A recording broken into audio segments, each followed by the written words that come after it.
ஓம் ஸ்ரீ பிரித்யங்கரா தேவியே போற்றி போற்றி. நல்லதே நினைப்போம், நல்லதே நடக்கும். சக்தி பிரித்யங்கரா குழந்தைகளுக்கு இந்த தாயின் ஆசீர்வாதம் என்றுமே முழுமையாக கிடைக்கட்டும். சில நாட்களாகவே உன்னுடைய துணையின் நடவடிக்கைகளை கண்டு மனம் குழப்பத்தில் நீ இருந்து கொண்டிருக்கிறாய். என் குழந்தைக்கு உன்னுடைய துணையானது செய்கின்ற செயல்கள் எல்லாமே கொஞ்சம் வித்தியாசமாக தெரிகின்றது. முன்பெல்லாம் இவர்கள் இப்படி இல்லையே, இப்பொழுதெல்லாம் ஏகப்பட்ட மாற்றங்களை தினமும் நமக்கு காண்பிக்கிறார்கள். நம்மிடத்தில் பேசுவது குறைந்து விட்டது. மனம் விட்டு எந்த விஷயத்தையும் சொல்வதில்லை. நம்முடைய மனதில் என்ன இருக்கிறது என்பதையும் கேட்பதில்லை. நாம் தனியாக இருப்பது போல் அல்லவா இங்கே இருக்கிறோம் என்பது போன்ற ஒரு உணர்வு என்னுடைய குழந்தை உனக்கு ஏற்பட்டு விட்டது. என் தங்கமே, யாரிடமும் சொல்லாமல் நீ உன்னுடைய கண்களின் ஓரத்தில் வருகின்ற கண்ணீரை துடைத்ததை உன் அம்மா நான் கண்டுவிட்டேன். அதனால்தான் இப்பொழுது இந்த தாயானவள் உன்னிடத்தில் பேச வேண்டும். உன் வாழ்க்கையில் உன்னை சுற்றி நடப்பது பற்றி என்னவென்று உன்னிடம் சொல்லிவிட வேண்டும் என்று வந்திருக்கிறேன். உன்னுடைய சந்தேகத்தில் உண்மையாகவே நியாயம் இருக்கிறது. ஏனென்றால் அவருக்குள் மாற்றம் ஏற்பட்டது உண்மைதான். ஆனால் அது மற்றவர்களால் ஏற்பட்டதா அல்லது வேறு யாரேனும் அவர் மனதை கெடுத்து விட்டார்களா என்பது போன்ற உன்னுடைய குழப்பங்களுக்கு இன்று தெளிவான பதிலை தான் உன் அம்மா கொண்டு வந்திருக்கிறேன். என் தங்கமே, நீ நம்பினாலும் நம்பாவிட்டாலும் அம்மா சொல்வது மட்டும்தான் உண்மை என்பதை நீ புரிந்து கொள்ள வேண்டும். என் குழந்தையே, அம்மா சொல்கின்ற விஷயம் இரண்டு விதமான குணங்களை கொண்டவர்களுக்கு வித்தியாசமானது. என் தங்கமே, ஒருவேளை அவர்களினுடைய நடவடிக்கைகளில் ஏற்பட்டிருக்கின்ற மாற்றங்கள் உனக்கு உச்சபட்ச மாற்றங்களாக தெரியும். ஒருவேளை வேறு யாரோடும் அவர்களுக்கு தொடர்பு இருக்கும் என்ற சந்தேகம் உனக்கு இருக்குமாயின் என் தங்கமே, அதை தீர்த்து கொள்வது மிகவும் நல்லது. அதே நேரத்தில் அவர் எப்பொழுதுமே அவரின் வேலையில் கவனமாக இருந்து கொண்டிருக்கிறார்கள். எல்லா விஷயங்களையும் சொல்வது இல்லை. அவருக்கு ஏதோ ஒரு பிரச்சனை இருக்கிறது என்பது போன்ற உணர்வு உனக்குள் இருக்குமானால் உனக்கு இந்த அம்மா சொல்கின்ற வாக்கு நிச்சயமாக புரியும்.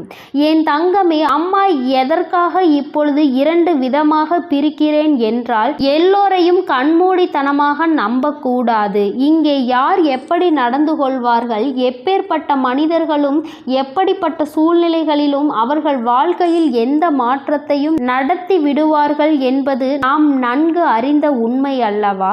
கண்மூடித்தனமாக நம்பிவிட்டு அதன் பிறகு ஐயோ அம்மா என்று அழுது கொண்டிருந்தால் எந்த லாபமும் இல்லை. அதனால் என் தங்கமே, எதுவாக இருந்தாலும் தீர விசாரித்து விட்டு ஒரு முடிவுக்கு வருவதுதான் நல்லது. அதற்காக தான் அம்மா உனக்கு இந்த விஷயத்தை சொல்கிறேன். என் தங்கமே, உன்னுடைய துணை இன்னொருவரோடு தொடர்போடு இருக்கிறார் என்றால் அது உனக்கு நிச்சயமாக தெரிந்திருக்கும். ஏனென்றால் அவர்கள் எப்பொழுதும் யாரோடும் தொலைபேசியில் பேசிக்கொண்டே இருப்பது, அதுவும் அன்போடு பேசுவது, மற்றவர்களோடு சிரித்து பேசிவிட்டு உன்னை கண்டால் மட்டும் எரிந்து விழுவது, இது போன்ற நடவடிக்கைகள் இருக்குமாயின் அவர்களை சற்று உன்னிப்பாக கவனிப்பதோடு மட்டுமல்லாமல் சரியான ஒரு முடிவையும் நீ எடுத்துவிட வேண்டும். காலம் முழுவதும் அழுது கொண்டு தன் மீது அன்பு இல்லாதவர்களுக்கு, தன்னுடைய அன்பிற்கும் தகுதி இல்லாதவர்களுக்காக உன்னுடைய வாழ்க்கையை நீ வீணடித்து விடக்கூடாது. அதே நேரத்தில் நிச்சயமாக வேறு யாருடனும் அவர்களுக்கு தொடர்பு இருக்காது. என்னை தவிர அவர்கள் வேறு யாரையும் நினைக்க மாட்டார்கள் என்ற நம்பிக்கை உனக்குள் இருக்கும் பட்சத்தில் நிச்சயமாக அம்மா சொல்கின்ற இந்த விஷயத்தை நீ சரியாக புரிந்து கொள். என் தங்கமே, உன்னுடைய வாழ்க்கை துணை சில நாட்களாகவே அவர்கள் மனதில் ஏதோ ஒரு விஷயத்தை போட்டு குழப்பிக்கொண்டே இருக்கிறார்கள். அந்த விஷயம் என்ன விஷயம் தெரியுமா? அவருக்கு சில நாட்களாக ஒரு நெருக்கடி ஏற்பட்டு இருக்கிறது. அந்த நெருக்கடி பணம் சார்ந்த நெருக்கடி தான். என் தங்கமே, பணம் அதிகமாக தேவைப்படுகிறது. ஆனால் போதிய வருமானம் இல்லை. குடும்பத்தை சமாளிக்க முடியவில்லை. எப்பாடு பட்டு உருண்டு புரண்டு எழுந்தாலும் பணம் போதிய அளவில் கைக்கு வந்து சேர்வது இல்லை. அதனால் எப்படி இந்த வாழ்க்கையை நடத்துவது என்று ஒரே குழப்பம்.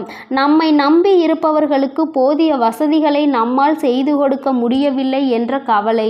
செல்கின்ற இடத்திலும் அங்கே ஏகப்பட்ட பிரச்சனைகள். வேலையில் மன நிம்மதி இல்லை. எங்கு சென்றாலும் பிரச்சனை. எதை தொட்டாலும் அங்கு அது சரியாக வருவது கிடையாது. வீட்டிற்கு வந்தால் சில நேரங்களில் நீ பேசுகின்ற வார்த்தைகள் அவர்கள் மனதை காயப்படுத்தி விடுகிறது. அதனால் சில நாட்களாக அமைதியாக இருக்க வேண்டும். அமைதியாக இருந்தால் மட்டும்தான் நம்மால் ஏதேனும் முடிவினை எடுக்க முடியும்.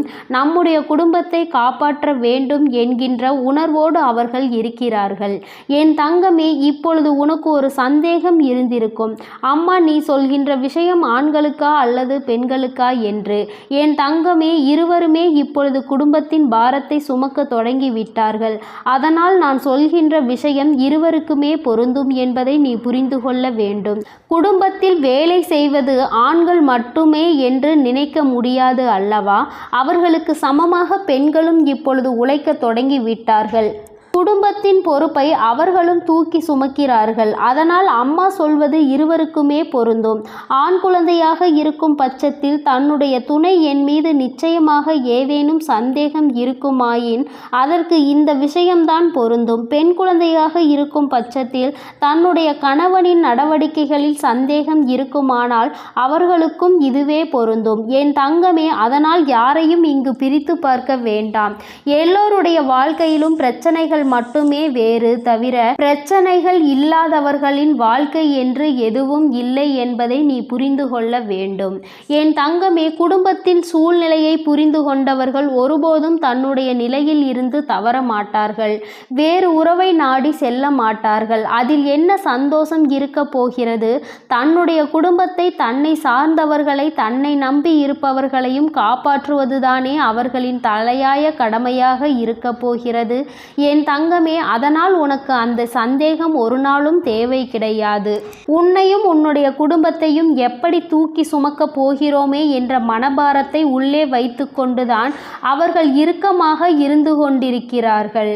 வாய்விட்டு பேச வேண்டும் என்று நினைத்தால் உன்னுடைய கருத்து ஒன்றாகவும் அவருடைய கருத்து வேறாகவும் அல்லவா இருக்கிறது. அதனால் அவருக்கு ஏற்றாற் போல நீ பேசி அவருடைய மனநிலையை உன்னுடைய வழிக்கு கொண்டு வர வேண்டும்.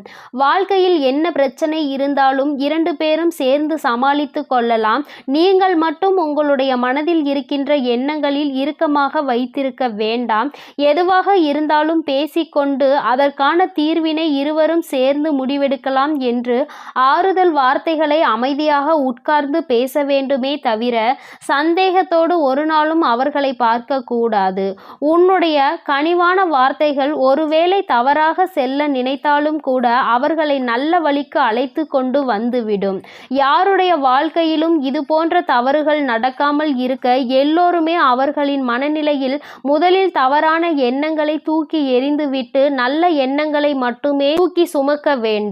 எப்பொழுதுமே இந்த வாழ்க்கையில் நடக்கின்ற விஷயங்கள் எல்லோருக்கும் ஒரு விதமான மனக்குழப்பத்தை தான் தர செய்யும்.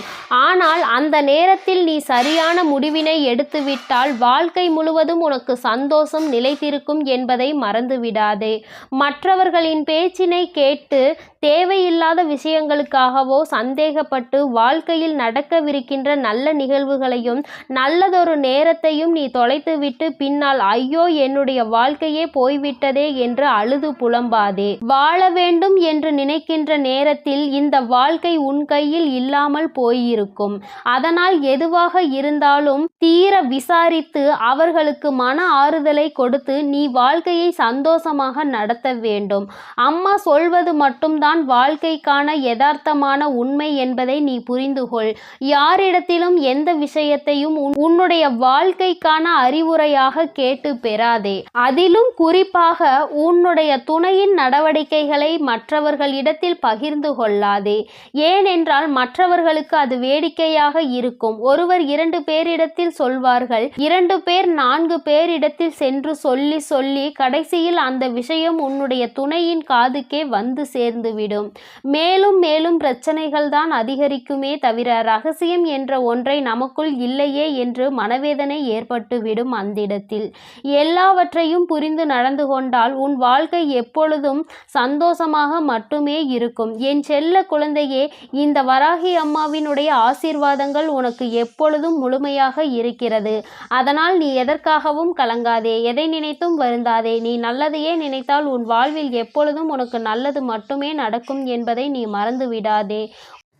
என் அன்பு குழந்தைக்கு இந்த சக்தி பிரித்யங்கராவின் அன்பும் ஆசீர்வாதமும் முழுவதுமாக கிடைக்கும். ஓம் ஸ்ரீ பிரித்யங்கரா தேவியே போற்றி போற்றி. ஓம் ஸ்ரீ பிரித்யங்கரா தேவியே போற்றி போற்றி.